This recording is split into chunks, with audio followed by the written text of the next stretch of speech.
Hi, and welcome to our podcast. It's Jocelyn and Dr. Mari again today. Hi, Mari. Hello.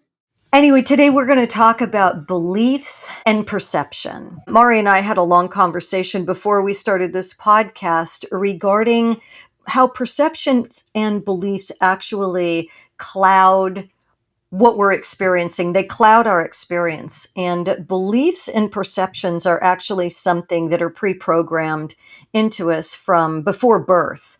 And then during our very, very early years, we're picking up a lot of subliminal signals, both overt and covert, from our parents and our environment.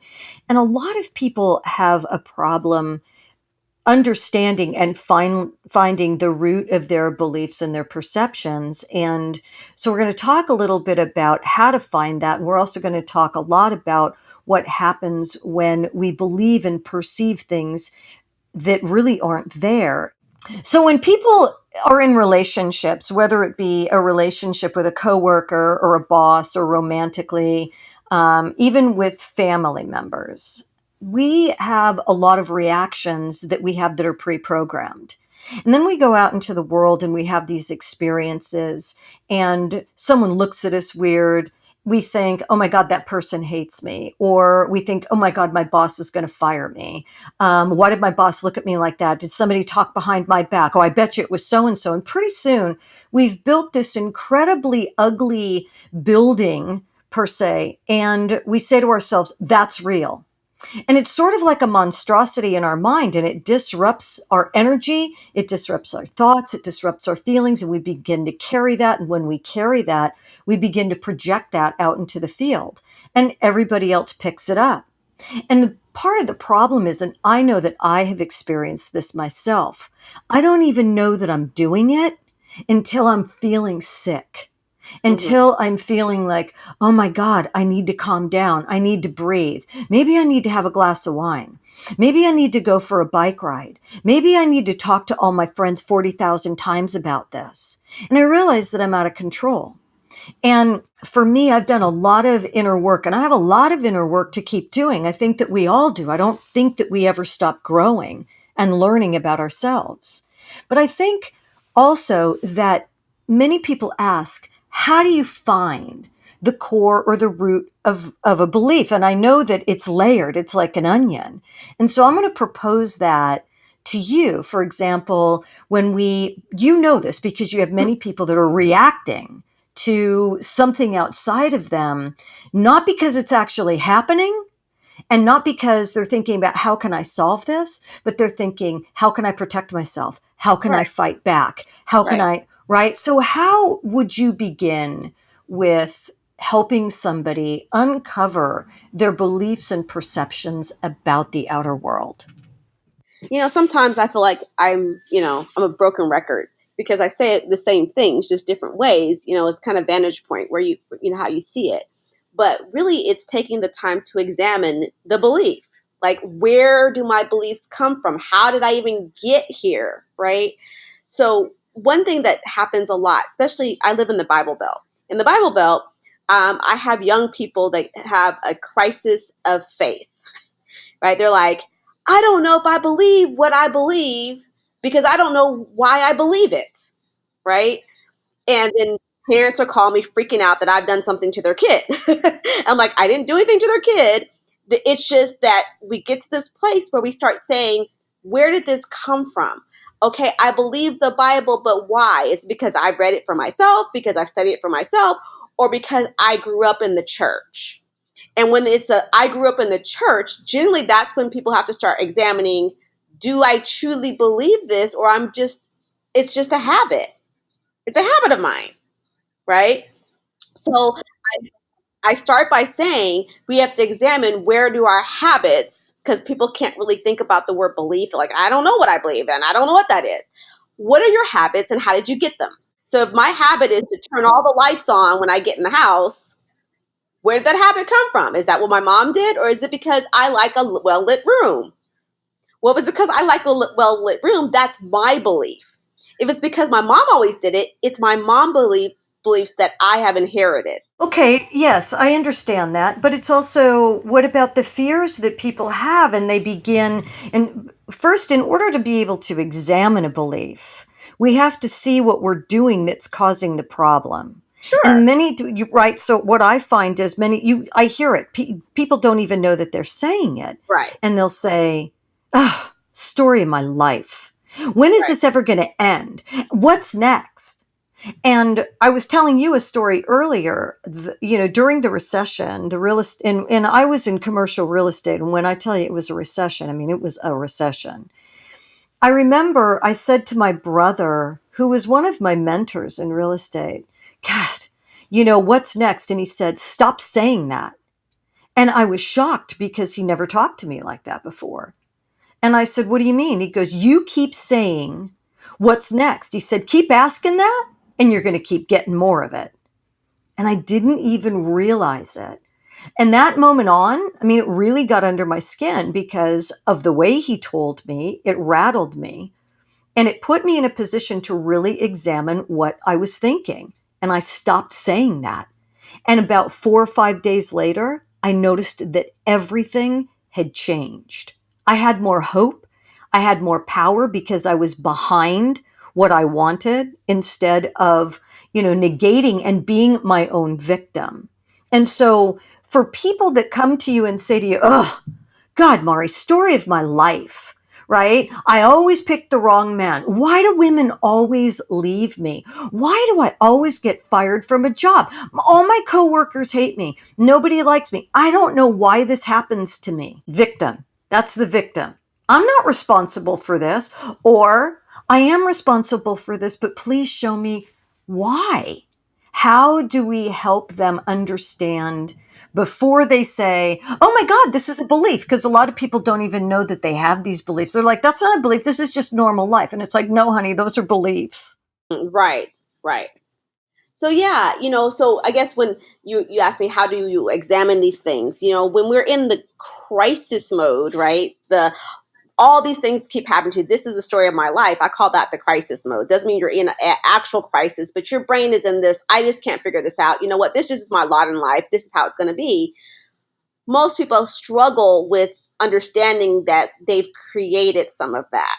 Right? They don't want to hear that. That's the last thing they want to hear is that it's their fault somehow, even though, like you just said, once you changed your belief system around, the recession and what you said and how you saw it, things changed.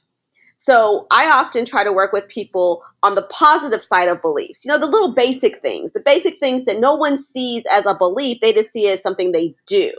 Like I said, turning on the lights, right? Now, if I can understand if most of what you do is based on what you inherited, then I can say this is someone else's belief system that you're sitting in. It's like sitting in someone else's skin. It's never going to really fit. Yeah, we inherit beliefs and behaviors and attitudes and then perceptions without even being aware of it. Exactly. Right, without even being conscious at all. And we believe that this is us. And so sometimes that whole belief system is what's creating the, dismay they have in their life. And then they do blame themselves or they do believe this is just their lot in life. Well, I'm like, well, that's not even your belief system. That's not how you truly believe. Or if you do believe that, it's from, like you said, a faulty place. It's from fear. It's from anger. It's from disappointments. And we rationalize those things really to keep us safe. We rationalize that we're not, a ball of nerves all the time. If I can say to myself, this is my lot in life, it actually makes it okay, right? Yeah. Yeah. A lot of anxiety is caused from early childhood downloads, Right. of, oh my God, I'm ashamed. I don't feel good about myself. But we can't run around and go, I don't feel good about myself. We wear a mask and we're like, no, I've got to show up. I've got to look good. And underneath you're a ball of nerves. You're a mess. I know because I had been there. And I tell a story and it's funny. I don't tell it often, but I'm going to tell it publicly on the podcast. But For everybody to hear. yeah, there was a time in my life that if I was in a grocery store and I was holding groceries and the line was too long, I would literally start to panic. it would scare me. I would start to sweat, go into that space where I thought, I'm going to faint, I'm going to die, I'm going to embarrass myself. I would put my stuff down in line and walk out of that store. I didn't care. And eventually I had to get a hold of myself, and I Mm-hmm. had to look at myself. And I got so sick of it because I didn't want to be that way anymore. Other people could stand in line in a grocery store and be totally chill and be patient. And I realized I was impatient with myself. I Mm. was impatient, right? In loving myself, and I was critical of myself. And where did that And belief come from that you don't deserve patience? It came from my childhood. It came from my upbringing. Right. I come from an Italian family. Everybody talks over everybody else. Everybody's really loud. They just love differently. And Right. I was, a lot more sensitive, and I took things in the way it took things in. I'm not going to blame anybody for it. It Oh, is what it is. What my parents went through, their parents went through, and so on. And it was passed down to me. And I really believe that our job is to heal our ancestral wounds. And right. people will say, but that's not mine. It absolutely is Absolutely yours. is yours. Right. I really believe that when a father and mother come together, the state of mind and the energy state that they are in on many different levels, mentally, spiritually, and physically, and when they actually have sex and they conceive that child, I believe that those energies are part of it. And you actually have the energies from your long gone ancestors, and Absolutely. then you come in with your own, so you are responsible for you, Right. and you are part of that. And I'm not, that's why I say I don't blame. And so I got to the place where I said, I'm not doing this anymore.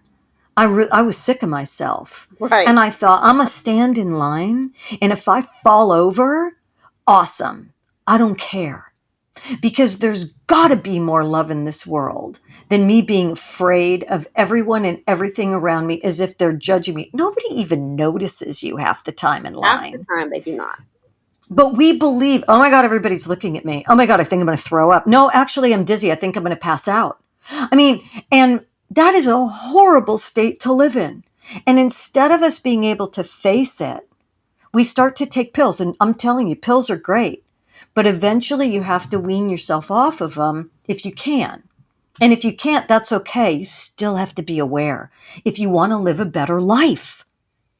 Right. Right. And there was a young friend of mine, he's 23, and he was on antidepressants, and it took him a long time to come out of his angst, his right. But as he started to grow and as he started to realize that he was okay, like he didn't even want to drive on the freeway. He Right. was afraid. So I would say, drive in the slow lane. Okay, that's a good idea. And so, he would drive in the slow lane. I don't think I want to go out with all those people. And it was like, go, have a drink. You're old enough to do it. He's like, I had a really good time. We went to the movies last weekend, and he said, did I tell you that I dropped from 150 to 50 milligrams? And he said, what's interesting? I feel more. I feel a deeper sense of what life is like, where I was numb, and I was numbing my fear, right? And his fear came from his beliefs that at the time he was overweight. I mean, the kid lost 80 pounds and he did it all by himself. Yeah. His parents brought him a treadmill. He walks that treadmill every day for an hour and a half. He started eating all vegetarian, omitting cheese and omitting a lot of carbohydrates, and he lost 80 pounds. And he's really a good looking kid. And he got his master's degree, and he got hired at a really great firm in San Francisco. And so I watched him grow because he had the desire. And we lock ourselves up a lot of times, I think. And so, what I'm asking, I think, you specifically is, half the time we're in a state of anxiety Right. about Why am I like this? Why is everybody rejecting me? Why does this keep happening to me? You see what I'm saying? Right. And those questions right there, if we can catch ourselves, and that's my question to you. How does one catch themselves? For me, mine was my brother slapping me and saying to me, wake up, listen to what you say to yourself. And I'll tell you, I don't say stuff like that to myself anymore. I just know. But how does one do that? And I know our friends need to point it out to us, but a lot of times our friends don't hear it because they say it. So how does someone become aware? That's my question to you. How do you become aware? Oh my God, that's my belief. Oh my God, what am I thinking? Oh my God, I'm in a total state of panic and anxiety. How do they get there to say, I am this right now? Right. So, that's in the mindfulness work, right? It is in the being present with yourself. I recommend people journal, and not journal like you get a notebook and you write your whole day and all that other stuff. I mean, really, it is a piece of paper that you have by you all the time, and you check in with yourself. So even if you set an alarm on your phone every hour, you check in and say, how am I feeling? What is happening with me? Right? And that will help us understand where beliefs fit into all that. So if I'm just dilly-dallying going along my day and nothing's wrong, okay, fine, that's fine. But then the moment where, like you said, the boss sends you a text and your heart starts beating out of your chest, all because the boss said, call me, that's a different story. I want to know why that's occurring. What is the thought that goes with that? Not just the feeling, but the thought. Is it, oh crap, I'm in trouble? If it's oh crap, I'm in trouble, where does that message come from based on that text? So everybody should have a calendar in their phone, Yeah. right? And you can actually set your calendar to alert you every hour on the hour at whatever time you choose, but every hour, just say for 8 hours. And it would be a really great thing if you could type in, today is great, right? And then maybe at 9:30 in the morning, you go, God, you know what? I'm so pissed off at Andrea, right? I hate her. She's making my life difficult. Write that down. That's really important because you're right. It is part of the mindfulness work. And then you can use that to revise at night. You go back through your day and revise your day Right. in your energy field, in your imagination. I like that. And so maybe they could even write in there, oh my God, at 4 o'clock today, the boss texted me. I've got to go see him at 4:30. I'm scared. What's going on? Well, I'm really nervous now. I'm afraid I'm going to get fired. And you're right. That's a really great practice to do all throughout the day. That the Catholic priests, they pray. I think it was 6 times a day. I can't remember, but it is literally set. It's like 5 o'clock in the morning, and then 9 o'clock, and then 12 o'clock, and 3 o'clock, and 6 o'clock, and then nighttime prayer at 9. And dude, they're out, right? And the nighttime prayer is the most important prayer because it's a time of repentance. And to repent doesn't mean to feel badly about what you did. It means to revise. If you look at it through the Greek translation, it Right. means to revise. Right. And that's the time that you get inside your imagination and you change what happened and you see it the way you wanted it to go, right? Now, here's a question for you. And you and I have touched on this before. People will say, well, then what is the difference between illusion and delusion? When are we delusional?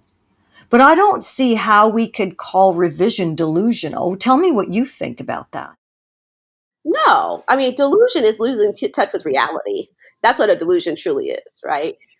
Um, But how do you, some people will say, you're just out of your mind, revision. That happened. Like what happened? Don't be like this. Don't act like it didn't happen. We're well, not saying that. you're not, you're Acknowledge not, it. you're Just not saying that revise at it. all. You're just saying Right. that you're the creator of your universe, right? And not in the, we're God and we create the universe, but truly how you want to feel about something, you have a lot of control over. But the only way you have control over it is to re-narrate what happened. Exactly. I think it is recognizing when you revise, you have to recognize what you did wrong or what went Right. wrong or what felt wrong. And Exactly. that's why you revise it. So it's no So it is different the than recognition. right. It's no Yeah. different than writing a story. Writing a book. Do you know how many times someone has revised a book before you read it? They revised it 1,000 times.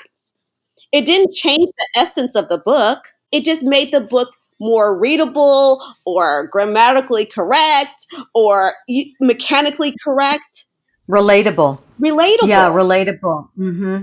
And sometimes you look at it and say, hey, I thought I want the character to do this, but instead I want the character to do something different. And you change what the character does. And so we are our own author, our own books, we're the own producer of our own movies, whatever analogy you want to use, we're in control of that. So when people say, are you being delusional? I'm saying you don't want control, is what you're saying. You want things just to happen, and you want them to happen in your favor without you doing much to make that happen. And that's more delusional than actually re-narrating something. Re-narration to me is taking responsibility for our thoughts and our actions that we have about others and not being a victim to whether Johnny looked at you cross-eyed, right? And whether or not Susie was talking smack about you. You revise it. Why do you think those things? And if Susie was talking things about you, whatever it may be, or Johnny did, forgive him and forgive Right. yourself. And so it's really a switching, it's changing perspective, right? Re-narration is changing perspective. So I had a client, he's struggling, he's a young guy, he's in college and struggling with, my friends don't consider me. And I said, what do you mean? He gets really depressed about it. He says, well, they go and study and they don't invite me, or they go to parties and they don't invite me. And I said, okay, do you say yes when they do? Well, no. Oh, so maybe they decided that they didn't want to be rejected by you because every time they asked, you said no. And that's a form of rejection for them, That is a light bulb moment for everybody, what you just said. That is so profound. right? How many times do we not see ourselves in what we do, and then Right, we think we're being rejected by others when we reject ourselves? right. And so When when he saw that, so he was like, true. I never saw it that way. So maybe they don't ask me because I've always said no. And I said, yes. So they're basically honoring your wishes and they don't even bother you with it anymore because they don't want to be rejected anymore either.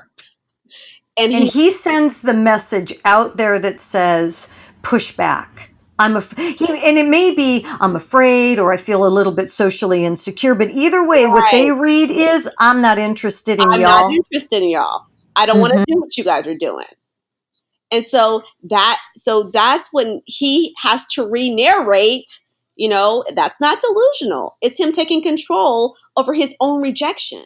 I like that. That is very empowering. And so, first, we have to recognize what you and I were talking about. The minute that we start to react, we start to feel badly. Yeah, We go in, we get anxious, we want to cry, we want to vomit, we want to do whatever it is that we want to do. We're crazy. God, I just need a glass of wine. I need to talk to 40,000 of my friends. I need to tell everybody what happened to me. No, we need to stop right there. Now, you talk about mindfulness and journaling. I think it's great.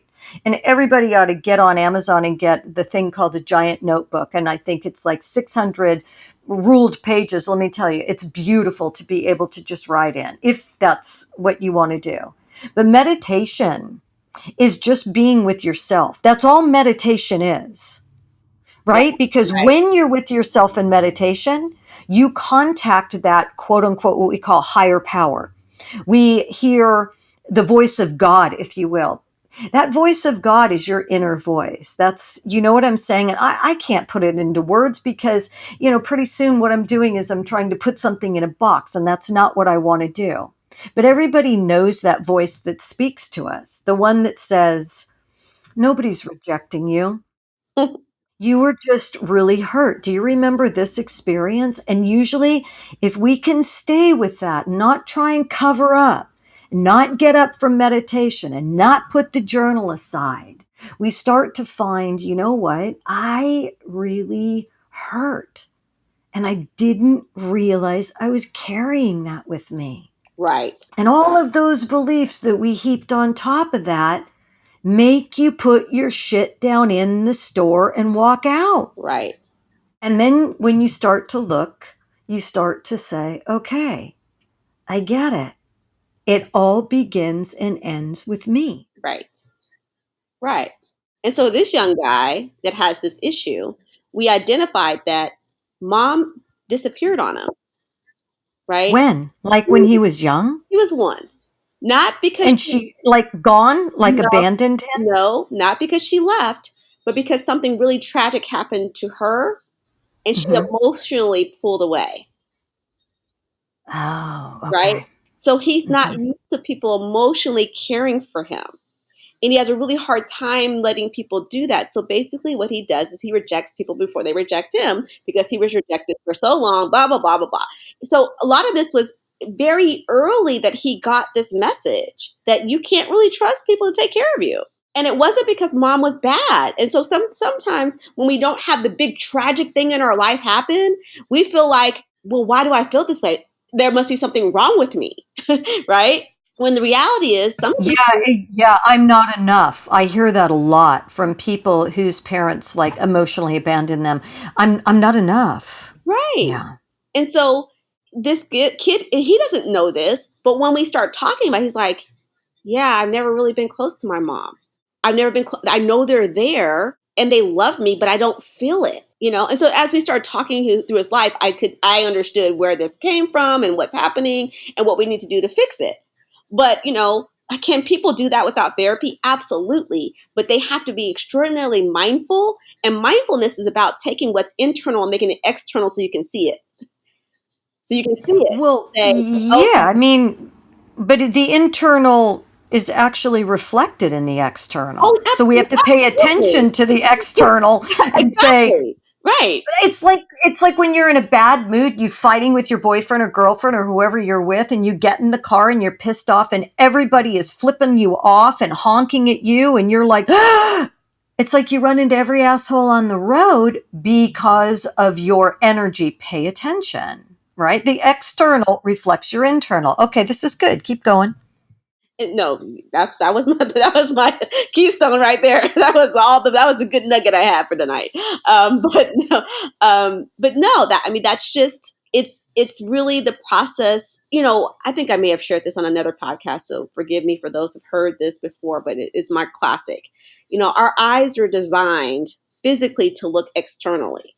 They're not designed to look internally, right? You can't turn your eyeballs on the back, into your brain and see what's going on, right? That is actually a medical fact. It's I no was studying that. I was actually studying how the optic nerves cross over just last week and looking at that, and I was fascinated with right. the reflection. The eye Yeah, simply reflects. That's extremely all the eye does. right. That's it. And Yes. so that's not far off from how we are emotionally, right? So we have to have something. The only way you can see your face, the only way you can see what your face looks like is by to look at a reflection of yourself in a mirror that bounces back to you what you see, what you are, what people see you, The light. the light, And light is energy. right? Exactly. And so that's why this external process, the process of getting what's going on with you out,